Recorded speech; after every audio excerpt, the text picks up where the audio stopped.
नमस्कार दोस्तों, स्वागत है आपका आपके चैनल यूपी एग्जाम्स क्रैकर में। आज के नई कड़ी में हम पढ़ेंगे न्याय बिंदु समास। समास किसे कहते हैं? दो या दो से अधिक शब्दों के योग से जो शब्द का निर्माण होता है उसे क्या कहते हैं? उसे क्या कहते हैं? समास रीति। यानी उस रीति को क्या कहते हैं? समास रीति। मतलब समास जो है दो पदों का योग होता है, उसके जब उसको हम जोड़ते हैं तो जो शब्द बनता है उसे कहते हैं समास। यानी कि समास द्वारा हम कह सकते हैं कि समास द्वारा शब्द की रचना होती है। अनेक पद मिलकर जब एक पद बन जाते हैं तो वह क्या कहलाता है? समास कहलाता है। ठीक है, अब समास का अर्थ अगर हम करें तो इसका मेन अर्थ बस एक ही होता है कि संक्षेप करना। यानी दो पद अलग अलग हैं, है ना, उसको जब हम ऐड करेंगे तो छोटा नहीं हो जाएगा वो, तो यानी कि संक्षेप करना। जब दो शब्दों को मिलाते हैं तो दोनों शब्दों के बीच का जो संबंध सूचक शब्द वो क्या होता है? गायब हो जाता है। इस प्रकार अनेक शब्दों के लिए एक शब्द समस्त पद बना लिया जाता है, इसे ही समास कहते हैं। कम से कम दो शब्दों में अधिक से अधिक अर्थ प्रकट करना समास का प्रमुख लक्ष्य होता है। समासों के परंपरागत जो भेद की बात करें तो कितने होते हैं? 6 भेद होते हैं। समास 6 प्रकार के होते हैं। अब बात आगे बढ़ते हैं। सबसे पहला समास, आप मेरे साथ बने रहिए, बहुत ज़्यादा इजी वे में आपको समझाऊंगी मैं। द्वंद्व समास, जिस समास में पूर्व पद, जैसे मैंने कहा ना कि दो पदों का योग, तो पूर्व पद यानी जो पहले वाला पद और उत्तर पद दोनों प्रधान हो, अर्थात अर्थ की दृष्टि से दोनों का स्वतंत्र अस्तित्व हो और उनके मध्य संयोजक शब्द का लोप हो, तो उसे क्या कहते हैं? द्वंद्व समास। जैसे आप स्क्रीन पर देख पा रहे हैं एग्जाम्पल, माता पिता, राम कृष्ण, भाई बहन, पाप पुण्य और सुख दुख। अगर इस तरह के कोई भी शब्द आते हैं तो वो किस श्रेणी में आ जाएगा? द्वंद्व समास की श्रेणी में आ जाएगा। नेक्स्ट आगे बढ़ते हैं। दूसरा समास द्विगु समास की बात करते हैं। द्विगु समास, पहली बात तो एक चीज आप ये नोट कर लीजिए कि द्विगु समास जो है संख्यावाची होता है। ठीक है, सब में दो पद होंगे, तो इसमें भी जिस समास में पूर्व पद संख्यावाचक हो उसे क्या कहते हैं? द्विगु समास कहते हैं। जैसे ये संख्यावाची ही होता है, समझ लो, जैसे नवरत्न, सप्तद्वीप, त्रिभुवन, सतमंजिल, तो ये सब जो है संख्यावाची शब्द हैं, इसलिए ये आएंगे द्विगु समास की श्रेणी में। नेक्स्ट आगे बढ़ते हैं। तत्पुरुष समास। तत्पुरुष समास ये होता है कि जिस समास में पूर्व पद गौड़ तथा उत्तर पद प्रधान हो, तत्पुरुष समास कहलाता है। दोनों पदों के बीच जो परसर्ग परसर्ग यानी कारक जो होता है वो लोप रहता है, यानी छुपा हुआ होता है। परसर्ग लोप के आधार पर तत्पुरुष समास के 6 भेद होते हैं। ठीक है, ये 6 प्रकार का होता है। यानी समास तो 6 प्रकार के होते हैं। पहला आपने पढ़ा द्वंद्व समास, दूसरा पढ़ा द्विगु समास, तीसरा मैं पढ़ा रही हूँ तत्पुरुष। तत्पुरुष के भी 6 भेद होते हैं। जैसे पहला होता है कर्म तत्पुरुष। कर्म तत्पुरुष यानी कि जिसमें इसका जो सिंबल होता है वो क्या? को होता है। कारक में, कर्म कारक में जो इसका सिंबल होता है, विभक्ति जो होती है वो को होती है, तो यहाँ पे को का लोप होता है। जैसे मतदाता यानी मत को देने वाला, गिरहकट यानी गिरह को काटने वाला, कमल नयन यानी कमल के समान नयन। तो ये हो गया कर्म तत्पुरुष। नेक्स्ट आगे बढ़ते हैं। दूसरा जो आता है करण तत्पुरुष। जहाँ करण कारक चिन्ह का लोप हो, यानी करण कारण चिन्ह का लोप हो, उसे क्या कहते हैं? करण तत्पुरुष। यानी यहाँ पे से होता है। ठीक है, यहाँ पे मतलब से, यानी करण से के द्वारा। तो जन्मजात, मुंह मांगा, गुणहीन, ये सब क्या हो गया? करण तत्पुरुष। नेक्स्ट आगे बात करते हैं संप्रदान तत्पुरुष का। इसका जो विभक्ति चिन्ह होती है वो क्या होती है? के लिए। तो यहाँ पे के लिए का लोप होता है। जैसे हाथ के लिए कड़ी, इसको हम क्या कह सकते हैं? हथकड़ी।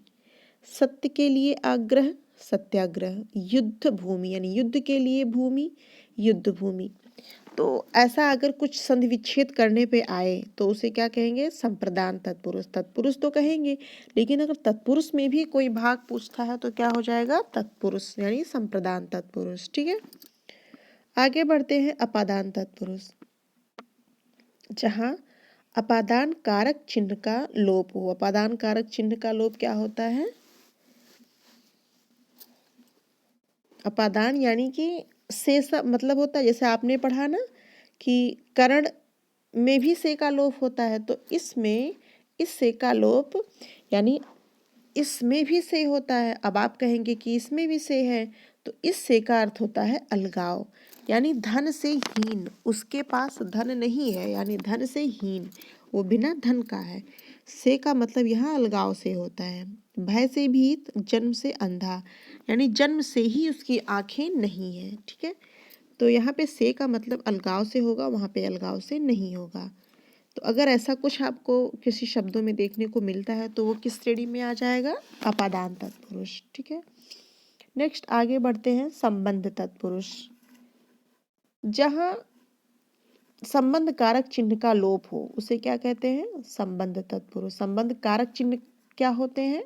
का, यानी ये संबंध दर्शाते हैं। का, फिर की, फिर के, ये सब जो है संबंध दर्शाते हैं। ठीक है, तो ये क्या हो जाएगा? प्रेम का सागर, इसको क्या कह सकते हैं? प्रेम सागर। दिन की चर्या, दिनचर्या।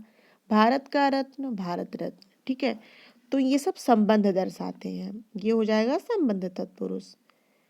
नेक्स्ट आगे बढ़ते हैं। अधिकरण तत्पुरुष, इसमें अधिकरण कारक का लोप हो रहेगा, तो इसमें अधिकरण में पर है ना, तो इसमें हो जाएगा नीति में निपुण। अगर आता है नीति निपुण, तो यहाँ पे में चिन्ह का लोप आ रहा है, ये हो जाएगा अधिकरण। आत्मविश्वास, घुड़सवार, यानी में और पर, ये इसके दो चिन्ह होते हैं, तो ये हो जाएगा अधिकरण तत्पुरुष के अंतर्गत। नेक्स्ट आगे बढ़ते हैं चौथे समास की तरफ, कि क्या वो सब तो हमने बता दिया तत्पुरुष समास के भेद। अब ये हो जाएगा कर्मधारय समास। कर्मधारय समास में विशेष्य और विशेषण की ज़्यादा महत्ता होती है। अगर हमें विशेषण और विशेष अच्छे से पढ़ा हुआ है तो कर्मधारय समास हमको अच्छे से समझ में आ जाएगी। विशेषण का वीडियो देखने, हमने विशेषण भी बहुत अच्छे से बताया है आप लोगों को। उसका वीडियो देखने के लिए हमारे चैनल को सब्सक्राइब करें, और प्लेलिस्ट में जाके आपको विशेषण वहाँ पे मिल जाएगा, और उसको ज़रूर एक बार देखें, बहुत अच्छे से हमने समझाया हुआ है विशेषण। ओके, आगे बढ़ते हैं। विशेषण, जिस समास में पूर्व पद विशेषण तथा उत्तर पद विशेष्य हो उसे क्या कहते हैं? कर्मधारय समास कहते हैं। एक चीज याद रखना आप लोग कि विशेष्य जो होता है वो संज्ञा या सर्वनाम ही होती है, उसे कहते हैं विशेष्य। ठीक है, यानी अगर किसी संज्ञा की विशेषता बताई जा रही है तो यानी कि वो विशेष्य की विशेषता बताई जा रही है। ठीक है, जैसे काली मिर्च, तो मिर्च यहाँ पे क्या है? विशेष, यानी कि विशेष्य हो गई, और काली उसकी विशेषता बता रहा है, काली मिर्च। इसी तरह से नील है कमल, यानी नील कमल। पीला है अंबर, यानी पीतांबर। चंद्र के समान मुख वाली, यानी चंद्रमुखी। और सच्चा है जिसका गुण, यानी सद्गुण। तो ये सब हो जाएंगे कर्मधारय समास। अब आते हैं अव्ययी भाव समास की तरफ। जिस समास में पूर्व पद अव्यय हो, ठीक, और तो यह क्या कहलाता है? अव्ययी भाव समास। यह वाक्य में क्रिया विशेषण का कार्य करता है। ठीक है, अभी हमने क्रिया विशेषण नहीं पढ़ाया, इसके बाद जो मैं वीडियो लाऊंगी वो क्रिया विशेषण का ही लाने की कोशिश करूंगी। तो जैसे करते हैं यथा स्थान, तो यथा और स्थान, स्थान क्या हो गया? एक पद। ठीक है, और यथा एक अव्यय, तो यहाँ पे ये दोनों मिलके क्या बन जाएंगे? अव्ययी भाव समास। प्रतिदिन अव्ययी भाव। ठीक है, आजीवन, यथासंभव। और यहाँ पे एक चीज़ें और याद दिलाने लायक है कि अगर जो है संज्ञा की पुनरावृत्ति हो रही हो, जैसे मैंने यहाँ पे लिखा ना, संज्ञा की पुनरावृत्ति हो रही हो, यानी जैसे चला चल, है ना, हाथों हाथ, रातों रात, तो ये भी अव्ययी भाव के समास के अंतर्गत आते हैं। ठीक, मैं इससे रिलेटेड ऑब्जेक्टिव क्वेश्चन जो बहुत ज़्यादा एग्जाम में पूछे जाते हैं वो भी सॉल्व करवा दूंगी, तो आपको शायद अच्छे से समझ में आ जाएगा। फिलहाल मैं यहाँ समझाने की पूरी कोशिश कर रही हूँ। नेक्स्ट आते हैं बहुव्रीहि समास। बहुव्रीहि समास मतलब ये होता है कि जब किसी शब्द से हमें तीसरे शब्द का बोध हो, यानी जिस समास में दोनों पदों के माध्यम से एक विशेष यानी तीसरे अर्थ का बोध होता है, उसे क्या कहते हैं? बहुव्रीहि समास। जैसे महात्मा यानी महान आत्मा है जिसकी, अर्थात ऊंची आत्मा वाला। नीलकंठ यानी भगवान शंकर जी को कहते हैं, यानी नीला कंठ जिनका, अर्थात शिव जी। लंबोदर गणेश जी को कहते हैं। गिरिधर श्री कृष्ण को कहते हैं। मक्खी चूस यानी एक थर्ड व्यक्ति की विशेषता बता रहा है ना यहाँ पे, कंजूस व्यक्ति की। तो ये सब आ जाएंगे बहुव्रीहि समास के अंतर्गत। ठीक है, आई होप आपको ये समास समझ में आया होगा, और बहुत अच्छे तरीके से मैं आपको ये कंफर्म कराने के लिए, कंठस्थ कराने के लिए एक और वीडियो लाऊंगी जो इसके ऑब्जेक्टिव क्वेश्चन पे निर्भर रहेगा। तो हमारे चैनल को देखने के लिए बहुत बहुत धन्यवाद, और इसी तरह हमारे चैनल से जुड़े रहें। हमारे चैनल को सब्सक्राइब करें, शेयर करें और लाइक बटन दबाना ना भूलें।